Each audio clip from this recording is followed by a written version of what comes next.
more serious political conversations starting to happen. I want corporations out of the government, and I want people back in. I want peace rather than militarization. I want the top wealthiest Americans to be taxed higher and that money to go to education. I want economic justice. I want to be able to speak my voice without jeopardizing my job. I want a greater regulation of the banks and the markets. I want my kids to have a job and health care.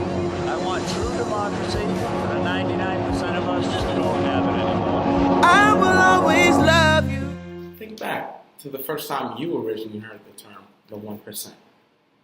Are you thinking? You got it? Well, I don't know about you, but when I think of the 1%, I think of a small percent of the population controlling the majority of the wealth. Now that's a problem in the U.S. The Occupy Wall Street movement coined and popularized the term as we know it today. And by the end of this presentation, I hope that everyone here leaves with a better understanding of the movement and how it impacted American culture. I've lived in New York for a pretty long time now. Came here when I was about 8, 9, so I know the city pretty well. And my mom does too. My mom has worked in the city for a long time as well. So when the protests were going on, she was in the middle of it. And every day she'd come home and update me about what was going on in the city. So I consider myself someone who was very well informed about the Occupy Wall Street movement. The Occupy Wall Street movement is a movement that has brought a lot of light onto the socio-economic injustices and imbalances that plague this country and continue to plague the country. There were not a lot of movements that brought these issues to the forefront the way this movement did. And I think that's what makes the movement very unique. The movement had a lot of success, but it also came with a lot of criticism. During this speech, I will talk about the origin of the movement, i.e. when did it start, who started it, and why did it start up. I will then transition into the pros of the movement, and then naturally the cons of the movement. The pros being the success that the movement had, and the cons being the criticism that came with the movement. Now, the Occupy Wall Street movement started officially on September 17, 2011, not too long ago. And the original idea for the protest was started by two men. I may butcher the name a little bit, but here I go. Cale Layson and Makar White. Both men were part of an anti-consumer publication called Adbusters. The idea was originally sparked because of a title on the website named, quote, "A Million Man March on Wall Street."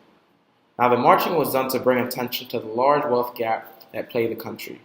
This wealth gap being the 1% of the population by statistics was making more than the majority of the people who made up this country. And that was a huge problem that they saw, and they felt like it needed to be addressed, not in the future, but now. Hence why the movement started up. Now, the movement helped to galvanize and empower a majority who had felt like they had no voice for a long time. And this could be seen when they're walking through the streets chanting, "We are the 99%, we are the 99%," in unity. Something that most people consider beautiful, a lot of people consider beautiful. For example, a quick anecdote, I remember my mother coming home to me telling me, "Josh, this is something that's pretty revolutionary, something that's pretty big, and something that a lot of people have felt for a long time." Now, it would not be fair to talk about the movement's success without talking about the failures and criticism that came with the movement as well. A lot of analysts of the movement believe that it was disorganized and that the people within the movement were doing actions that were quote-unquote reprehensible and criminal.